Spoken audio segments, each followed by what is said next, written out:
Hello friends, स्वागत है आपका हमारे यूट्यूब चैनल सरकारी बाबू में। फ्रेंड्स, आज हम बात करने वाले हैं आरआरबी एनटीपीसी सीबीटी 1 की एक्सपेक्टेड कट ऑफ 2021 की क्या रहने वाली है। जिन कैंडिडेट्स ने सीबीटी 1 का एग्जाम दिया है उन कैंडिडेट की एक्सपेक्टेड कट ऑफ क्या रहने वाली है। ये वीडियो स्पेशली गोरखपुर जोन के कैंडिडेट हैं जो कि गोरखपुर जोन से बिलोंग करते हैं, उन कैंडिडेट के लिए स्पेशल वीडियो बनाई जा रही है। इससे पहले हमने जो डाटा कलेक्ट किया है फ्रेंड्स, उसके बेसिस पे हम आपको बताने वाले हैं कि सीबीटी 1 की कट ऑफ क्या रहने वाली है। तो चलिए वीडियो स्टार्ट करते हैं। वीडियो स्टार्ट करने से पहले जिन लोगों ने अभी तक चैनल को सब्सक्राइब नहीं किया है वो चैनल को सब्सक्राइब करके बेल आइकन के बटन को प्रेस जरूर कर लें, जिससे आपको रेलवे भर्ती की पल पल की ऑफिशियल अपडेट मिलती रहे। तो फ्रेंड चलिए डाटा के बेसिस पे एनालिसिस करते हैं। बात करते हैं आरआरबी एनटीपीसी 2016 की सीबीटी 1 एग्जाम जब हुआ था उसके रिगार्डिंग में। तो जो आरआरबी 2016 एनटीपीसी का एग्जाम हुआ था उसमें 92 लाख टोटल कैंडिडेट थे जिन्होंने फॉर्म अप्लाई किया था। वहीं जो जिन कैंडिडेट्स ने एग्ज़ाम दिया था वो 56 लाख कैंडिडेट थे जिन्होंने सीबीटी 1 का एग्ज़ाम दिया था। वहीं अगर बात करते हैं आपके वैकेंसी की तो 18,253 वैकेंसी थी। एक सीट पे जो कैंडिडेट फाइट कर रहे थे वो 505 कैंडिडेट थे। वहीं बात करते हैं सीबीटी 2 के लिए 2,53,803 कैंडिडेट्स को सीबीटी 2 के लिए कॉल किया गया था, जो कि वैकेंसी के 15 गुना थे। वहीं बात करते हैं एनटीपीसी 2020 सीबीटी 1 एग्जाम की, तो टोटल जो एप्लीकेंट हैं वो 1,26,00,000 हैं। वहीं वैकेंसी की बात करते हैं तो जस्ट डबल इसकी वैकेंसी इस बार 2020 एनटीपीसी में निकाली गई है। 35,200 वैकेंसी निकाली गई है। वहीं एक सीट पे जो कैंडिडेट फाइट कर रहे हैं वो 358 कैंडिडेट फाइट कर रहे हैं टिल नाउ। टोटल अटेंडेंस की बेसिस पर बात की जाए तो 50 से 55% अटेंडेंस ही सीबीटी 1 के एनटीपीसी एग्जाम के लिए 2020 की आ रही है। इसके रिगार्डिंग में बहुत सारे न्यूज़पेपर्स में कॉलम भी आ चुका है और अधिकारियों ने इसमें इंटरव्यू देकर भी बताया है कि 50 से 55% कैंडिडेट ही इसमें आ रहे हैं। अगर अटेंडेंस बेसिस पर बात की जाए तो अप्रॉक्स 70 लाख कैंडिडेट हैं जो कि सीबीटी 1 का एग्जाम देंगे। वहीं 35,208 इसमें वैकेंसी निकाली गई है। अगर सीबीटी 2 की बात की जाए तो वैकेंसी का 20 गुना, यानी 20 गुना, पिछली बार 15 गुना बुलाए गए थे और इस बार 20 गुना वैकेंसी का कैंडिडेट को सीबीटी 2 देने का मौका मिलेगा, जो कि 7 लाख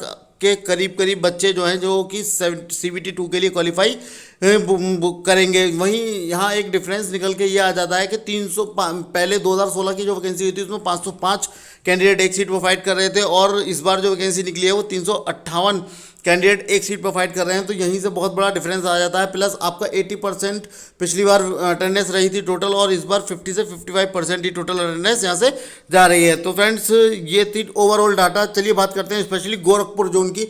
2016 की गोरखपुर जोन की बात की जाए तो 317 वैकेंसी थी जिसमें 182 वैकेंसी पे ही आपका सिलेक्शन हुआ था। 135 वैकेंसीज जो हैं वो कैंसिल कर दी गई थी जब कैंडिडेट ने सीबीटी 2 का एग्जाम दिया था, तो आपकी 135 वैकेंसी उसमें से हटा दी गई थी। वहीं गोरखपुर 2020 की बात की जाए तो 1298, मतलब 4 गुना इसकी वैकेंसी यहाँ से इस बार इस जोन से निकाली गई है। वहीं अभी तक जो फाइनल शीट है वो 1298 ही है। कोई भी कैंसिलेशन का जहाँ से फॉर्म अभी तक कोई भी न्यूज़ नहीं आ रही है।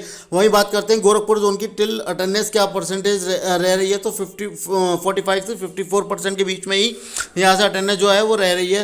अगर टोटल फॉर्म फिल की बात की जाए तो 4,16,000 कैंडिडेट ने फॉर्म भरा है गोरखपुर जोन से। वहीं अगर टोटल कैंडिडेट जो सीबीटी 2 के लिए क्वालिफाई करेंगे, जो कि वैकेंसी के यानी 1298 वैकेंसी के 20 गुना कैंडिडेट से अगर क्वालिफाई करेंगे तो 25,960 कैंडिडेट को सीबीटी 2 के देने का यहाँ से मौका मिलेगा। वहीं बात करते हैं एग्जाम पैटर्न की। इजी शिफ्ट वाले कैंडिडेट 70 से 85 क्वेश्चन अटेम्प्ट कर रहे हैं। वहीं मॉडरेट शिफ्ट वाले कैंडिडेट 55 से लेकर 70 के बीच में क्वेश्चनों को अटेम्प्ट कर रहे हैं।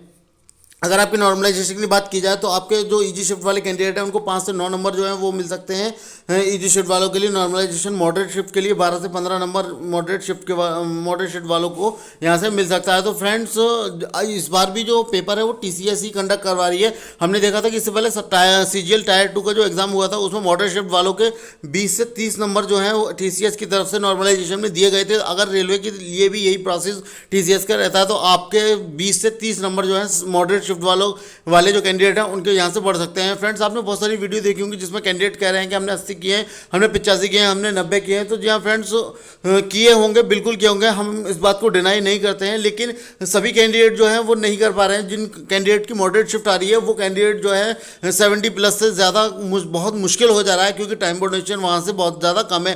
एक बात बताइए, अगर आपके सामने भी कैमरा रख दिया जाए और आपसे बोला जाए कि कितने क्वेश्चन अटेम्प्ट किए हैं, तो आप भी एक बार को सोच में पड़ जाओगे कि हम कैमरे कैमरे के सामने हैं तो कैंडिडेट अक्सर रहता है कि थोड़ा सा क्वेश्चंस को अपने बढ़ा चढ़ा के भी बता देते हैं। तो ये भी रीज़न है एक, जिसकी वजह से कैंडिडेट्स बहुत ज़्यादा घबराए हुए हैं कि एक्सपेक्टेड जो कट ऑफ है वो बहुत हाई जाने वाली है। तो ऐसा कुछ भी नहीं है फ्रेंड्स। वहीं बात करते हैं एनटीपीसी कट ऑफ 2016 की गोरखपुर जोन की। तो जो जनरल की आपकी मेरिट लगी थी वो 77.43 लगी थी। ओबीसी की बात करें तो 69.61 गई थी। ईडब्ल्यूएस का उस टाइम पे कोई कॉलम नहीं था। एससी वाले कैंडिडेट थे 56.63 थी। वहीं एसटी वाले कैंडिडेट के लिए 47.67 थी। ये जो फ्रेंड्स आपका डाटा दिया गया था वो नॉर्मलाइजेशन होने के बाद में आपको जो मार्क्स अलॉटेड किए गए थे वो ये मार्क्स है। हम सिर्फ रॉ मार्क्स की बात कर रहे हैं। हमने जो डाटा लिया है वो हम 2020 में जो बात कर रहे हैं हम एक्सपेक्टेड कट ऑफ की, उसमें सिर्फ हमने रॉ मार्क्स लिए हैं। अगर आपके 62 से 67 के बीच में नंबर अगर आपने क्वेश्चन अटैम्प्ट किए हैं और सही क्वेश्चन है, जनरल कैटेगरी से आप बिलोंग करते हैं तो आपका जो है यहाँ से सिलेक्शन पक्का है। ओबीसी वाले कैंडिडेट के लिए 57 से 62 जो नंबर हैं क्वेश्चन के वो आपने अटैम्प्ट किए हैं और सही हैं तो आपको सिलेक्शन हो जाएगा। 58 से 65 ईडब्ल्यूएस की रखी गई है। ईडब्ल्यूएस की कट ऑफ जो है यहाँ से आपकी ओबीसी से कम भी जा सकती है। उसके पीछे रीज़न ये है कि जो ईडब्ल्यूएस के कैंडिडेट हैं वो बहुत ज़्यादा हैं, बहुत कम है अप्लाई करने वाले और वैकेंसी की जो संख्या है वो अच्छी खासी रख दी गई है। वहीं एससी वाले कैंडिडेट के लिए 46 से 52 नंबर्स आपके अगर हैं तो आपका सिलेक्शन यहाँ से डेफिनेटली श्योर है। एसटी वाले कैंडिडेट जो हैं उनका 40 से 44 रखा गया है। तो ये जो क्राइटेरिया है वो रॉ मार्क्स का रखा गया है। अगर आपके इतने नंबर्स आ रहे हैं रॉ मार्क्स में तो आप मान के चलिए कि आप लोग सीबीटी 2 की तैयारी अपनी स्टार्ट बिल्कुल कर दीजिए। और इसी के बीच में ही आप देखिएगा कि जब मेरिट लगेगी तो इसके बीच में ही आपका नंबर जो है वो आने वाले हैं। इससे कम तो हो सकती है लेकिन ज़्यादा इससे नहीं जाएगी, इससे ज़्यादा मेरिट नहीं जाने वाली है। वहीं एक और डाटा है कि पर सीट कैंडिडेट बिफोर एग्जाम, यानी जिस वक्त फॉर्म अप्लाई किया गया था गोरखपुर जोन से तो एक सीट पे 320 कैंडिडेट थे जो कि फाइट कर रहे थे। वहीं after exam on the basis of attendance के बेसिस पे हम बात करें तो एक सीट पे अब सिर्फ 176 कैंडिडेट ही हैं जो कि फाइट कर रहे हैं, क्योंकि इसमें जो शॉर्टफॉल हुआ है या डाउनफॉल हुआ है वो आपका अटेंडेंस का बेसिस है कि अटेंडेंस जो कैंडिडेट सीबीटी 1 देने के लिए आ रहे हैं वो बहुत ही ज़्यादा नहीं है, बहुत कम आ रहे हैं, जिसकी वजह से ये एक सीट का जो डाटा है वो पहले 320 था और अब घटकर सिर्फ 176 रह गया है। तो आप यहाँ से भी ये डाटा मेंशन करके देख सकते हैं कि इससे ज़्यादा मेरिट नहीं जाएगी। तो फ्रेंड्स ये थी अब तक की अपडेट जो कि एनटीपीसी गोरखपुर वाले कैंडिडेट्स के लिए आ रही थी। गोरखपुर वाले कैंडिडेट्स वीडियो को लाइक करें, शेयर करें और अगर किसी दोस्त का कोई क्वेश्चन क्वेरी हो तो कमेंट सेक्शन में पूछ सकते हैं। चलिए फ्रेंड्स मिलता हूँ नेक्स्ट वीडियो में नेक्स्ट अपडेट के साथ।